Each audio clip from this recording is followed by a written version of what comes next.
Hey guys, and welcome back to my channel. Chilo here once again. So yesterday I did something like a ask me anything question on my Instagram and my Twitter handle. So if you're following me on those platforms, you already saw it. You probably already sent your questions, and it was literally like ask me anything about MEXT scholarship, ask me anything about the MEXT Japanese scholarship that just flagged open, and I got lots of questions. Lest I forget, this is also an opportunity and a reminder to those people who are not following me on those platforms to, you can follow me in case you want to be partaking in things like these that I do once in a while. My Instagram and my Twitter handles are always in the description box of all my videos, but for the purpose of today's video I'll still put it on the screen. So guys, back to what I was saying. I got tons of questions. I got lots of questions, but one thing that session just opened my eyes to see is that there are lots of people who are struggling with the very fundamental things about the application. I have two full videos about MEXT scholarship on my channel. The first one was explaining the whole concept about MEXT scholarship, the different categories, embassy category, university category, explaining tips, telling you things you can do. I also answered frequently asked questions and so many things. The second one was me having a guest on my channel who happens to be on the embassy recommended category, and he talked about the entire process, additional advices, things he feels like helped him while he was on the process and all that. Now if you notice, those two videos were very helpful for people that were on the process. That's to say, you started the process, you have some questions, you have some confusion. Of course, those two videos were really targeted to people that were on the process. But from my session, like from the question and answer session I was able to do, because it ran for I think on Twitter it ran for 6 hours, on Instagram it ran for almost 24 hours or so, and before I got busy again in school and all. But one thing I noticed was a lot of people are not having issues with the process itself. A lot of people are having issues with things like, where do I even get the forms? How am I sure my forms are complete? The website is not user friendly. I noticed this because when I tell someone something like, oh, have you checked with the application guideline? Have you confirmed with the checklist? You have people asking you questions like, which application guideline, which checklist? I didn't see anything. And I was just like, oh my God, people are really missing out on the things they should really do. So somebody told me, oh, the website is not user friendly. I even had someone asking me which website exactly, like the website. So I feel like this video is something about the fundamentals. This video is literally me going to sit down and take you through the website, what you're looking out for. And while in the video too, I'm going to be answering a question or some questions that I feel like came up, repetitively on both platforms, that will be useful to my YouTube family and every other person that is watching me from around the world. So that's the purpose of today's video, and I feel like I don't want it to be too long. So I'm going to link the two videos about MEXT I already talked about in the description box of this video. So anything I treated in those videos, research plan, how to get supervisors, the things you should do, common mistakes, all those kind of stuff, I will not treat it on this video again. I will just treat things I didn't treat in those two videos, and just basically the basic things about MEXT scholarship. I don't know if that makes any sense. So without further ado guys, let's get right into this video.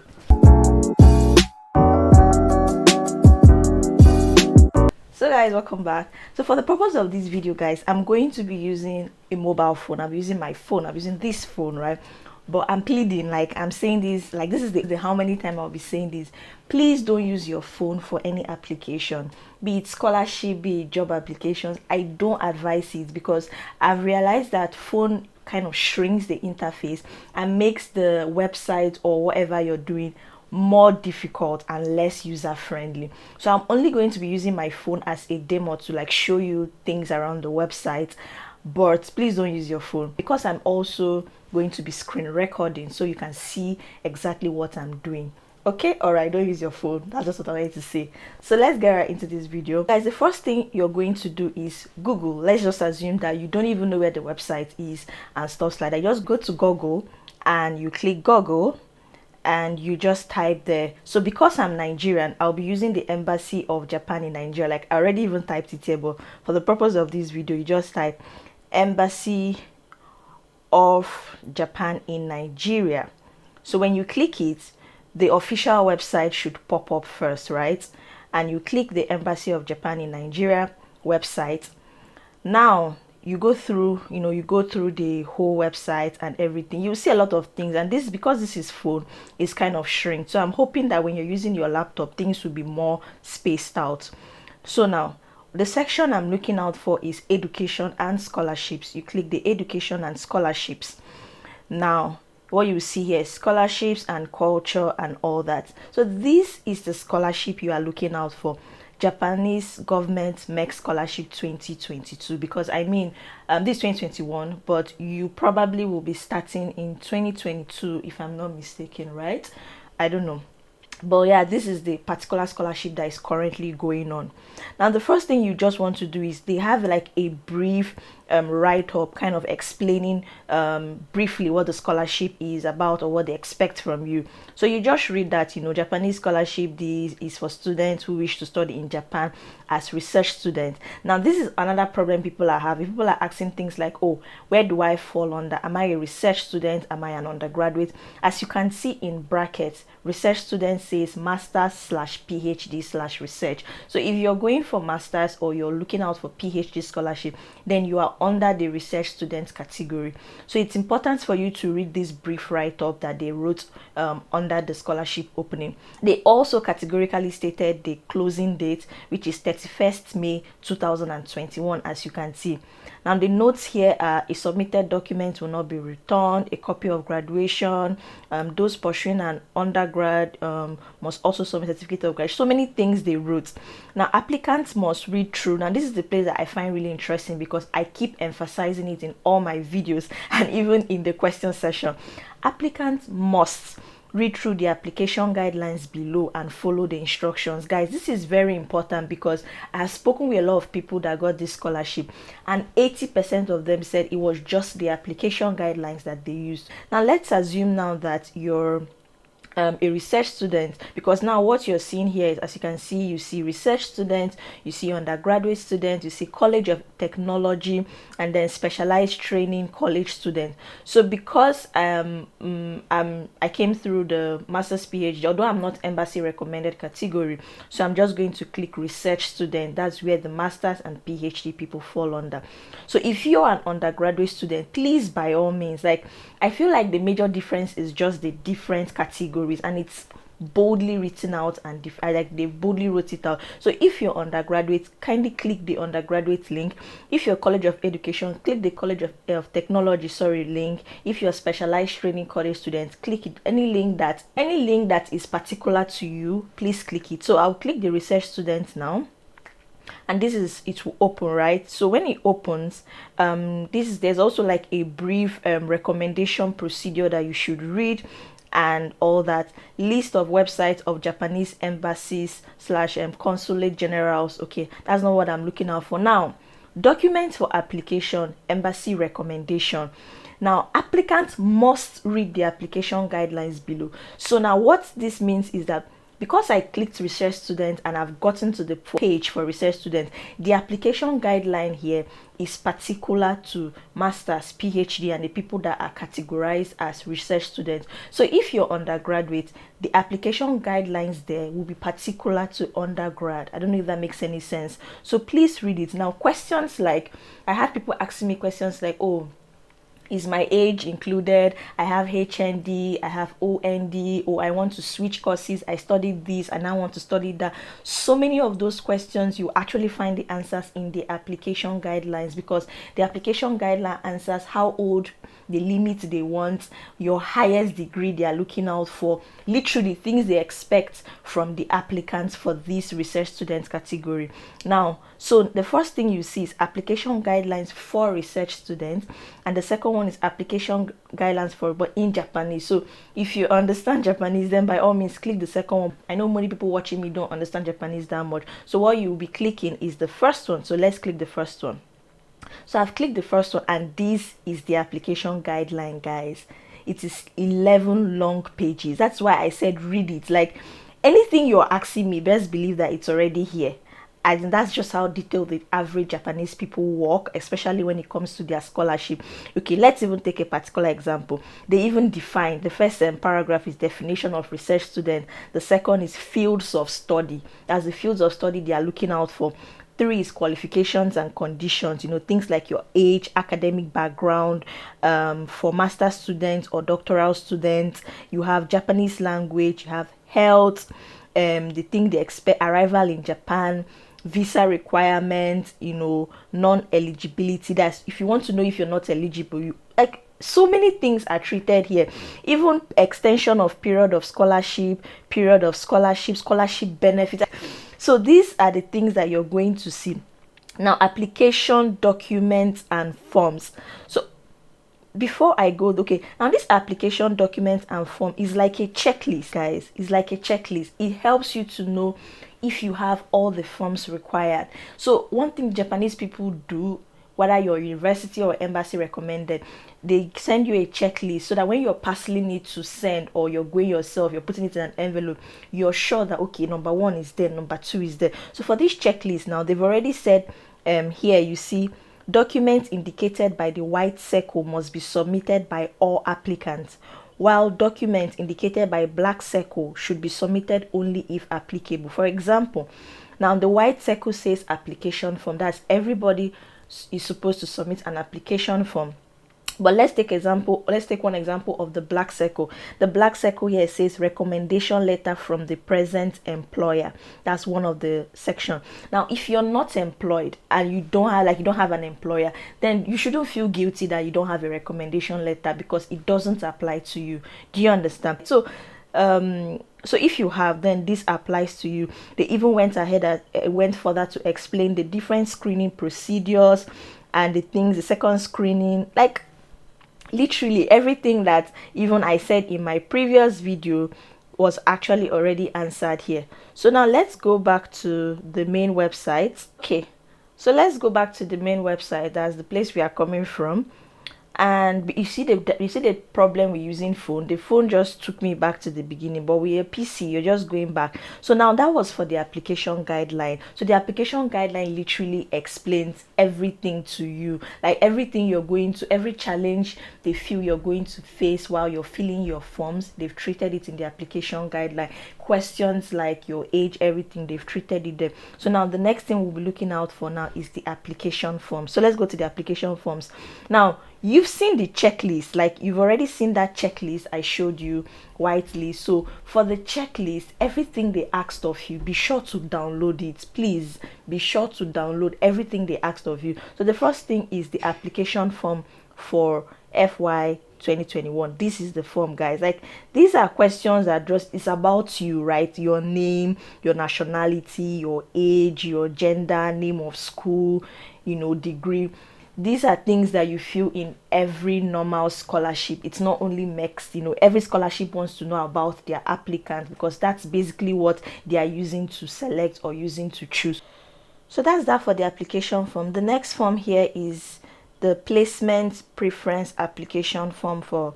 So the placement form is where you talk about the professors you want to work with, the names of the school, it's asking the name of the university, first choice, name of graduate school, name of the potential and supervisor, second choice, third choice.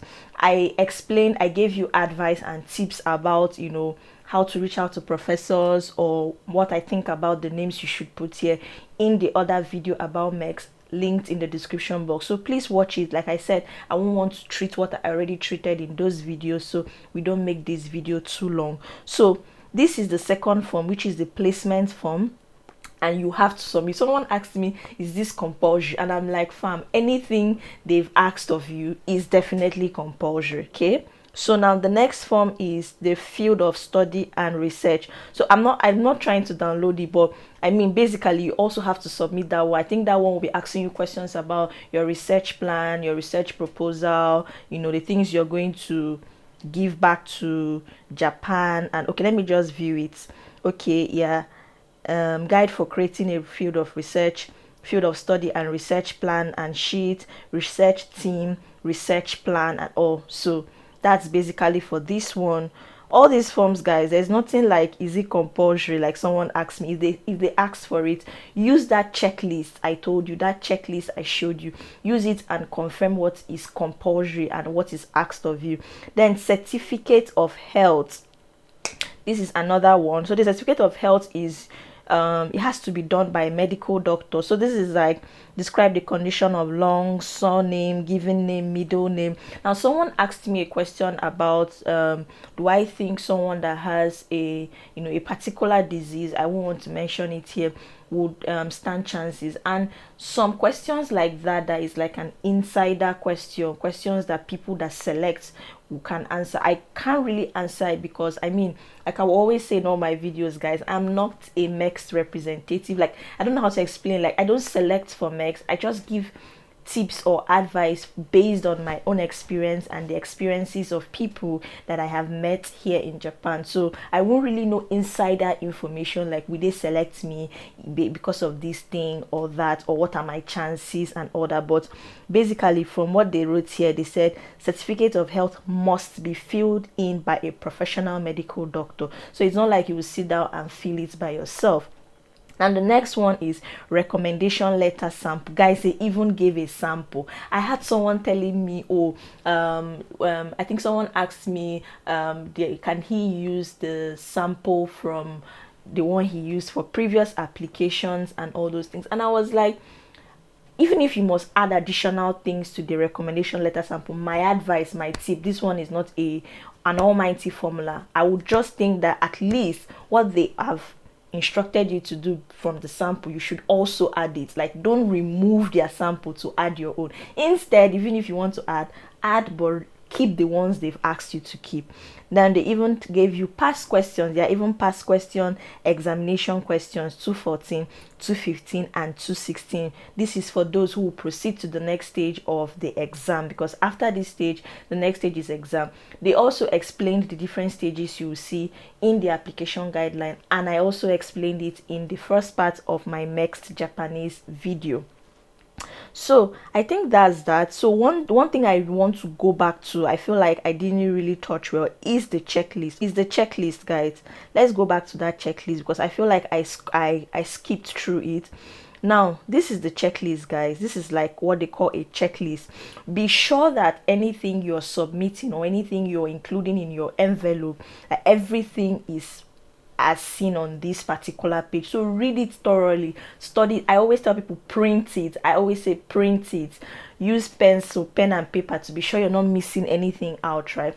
Print it out and tick everything. Be sure that you have every single thing that they've asked of you, photograph, like please just use this checklist.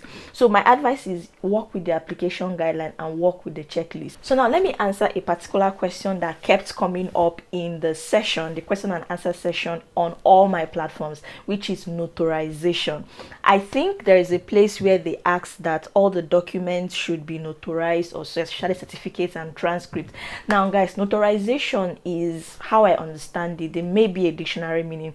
It's just simply like a legal standing, vetting that the document you are submitting is original, especially as everything you have is not the original, like it's the student's copy. Now what do I mean when it comes to transcripts, guys? When it comes to transcripts, any transcript you are with as a student is called a student copy transcript, to the best of my knowledge.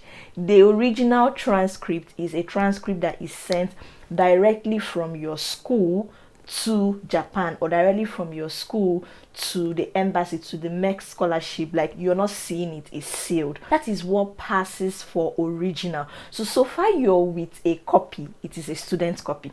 So they need to vet that, because so many times there's someone that just got a scholarship and this is what he said he did. You have to photocopy, black and white, because they've already stated that the document they will not return to you, and you're not supposed to give out your original certificate. I mean, you don't get it 2 times, especially certificate. Transcript you may get again because it's student copy, but original graduation certificate, I'm not sure. So if you have to submit like a photocopy example, they need you to vet it. They need you to show that it is not tampered with. It is completely original. Do you get me? So that is where the notarization comes in. Now, who notarizes is the question. Notary public. There's a people called notary public. The one time I did notarization, I remember I was in Lagos and I went to, there was this court, I don't know if it's the high court around, is it Ikeja? I can't even remember now, but I know that a court will first of all put, is it original copy seen by me, to show them that okay, I saw the original copy, and then a notary public will stamp notarized or something like that. In case I'm mixing it up, my one advice would be, if you have a legal friend, a lawyer, a chambers close to you, just walk in and ask them, oh, how do you go about notarization? It's not expensive. The last time I checked, I think I did it for less than 3,000 naira or so as at then.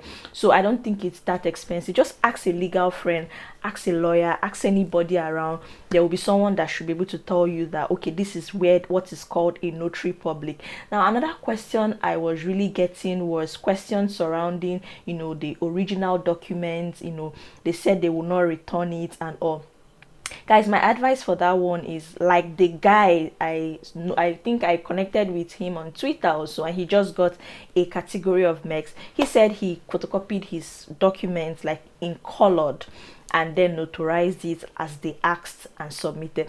Now, one thing I would say is, because I'm speaking from a hearsay perspective, if you're not sure about this, please, one thing people fail to understand, the numbers on every scholarship, the emails on every scholarship application are not for fancy. You can actually place calls, you can actually send emails, and they will definitely reply you. So call them, ask them, confirm from them that how do you get let go of your original certificate, and they will most probably tell you what to do. Then another question I was getting was someone asked something about the recommendation letter. They said it has to be sealed and stamped from your recommenders, and at the same time they are asking for photocopy. So there are two ways you can go about this. The first way is you tell the person that is writing a recommendation letter for you to photocopy it, buy the envelopes, give the person. So the person does the photocopy, stamps everything, and gives you. Another way of doing it is maybe the person gives you the authority, or the person signs, does everything that you need, and then gives it to you to photocopy and seal it. I don't know. There are two ways to do that one, or there are different ways to do it, but please just do all the acts for you. Guys, if you have more detailed question like for the application process, supervisor, research plan, I advise you check out the other two videos I did about MEXT. Once again, I'll link it in the description box of this video. Go out, check it. If you feel like I didn't answer any question you have, if you feel like the questions you have are not still answered there, please by all means drop your questions in the comment section of this video. Guys, I am one person. I feel like a lot of people forget this most times. I am one person. I may not be able to keep up with my DMs on all my social media platforms and still combine it with my studies, combine it with my experiments, combine it with YouTube. No, I'm one person. So I will just have to channel my energy to replying questions and inquiries and comments that are kept under this video, like in this video. So if you have questions that were not answered in this video or the other two videos, please ask them in the comment section of this video, and I'm going to be there answering your questions. So guys, I hope this video was helpful. I hope it was like insightful. I hope it gave you like the foundation, the basic things that I noticed people are having issues with. I hope now you can navigate the website. I hope the website is now less difficult, if that makes any sense. I hope it's now less difficult for you. Once again guys, please don't use your phone like me. This was just a demonstration. It was just a demo. I wasn't applying, so I just used a phone so I can screen record. Please use your laptop. By all means, don't use phone. Don't use your phone. So guys, once again, my name is Chioma, aka Chilo. I'm a Nigerian currently living and studying in Japan on the MEXT scholarship, but university recommended category. On this note, I sign out. All the best guys in your application, and I hope to see you in Japan when you are successful. Bye for now, and see you next time on Chilo Talks. Bye guys.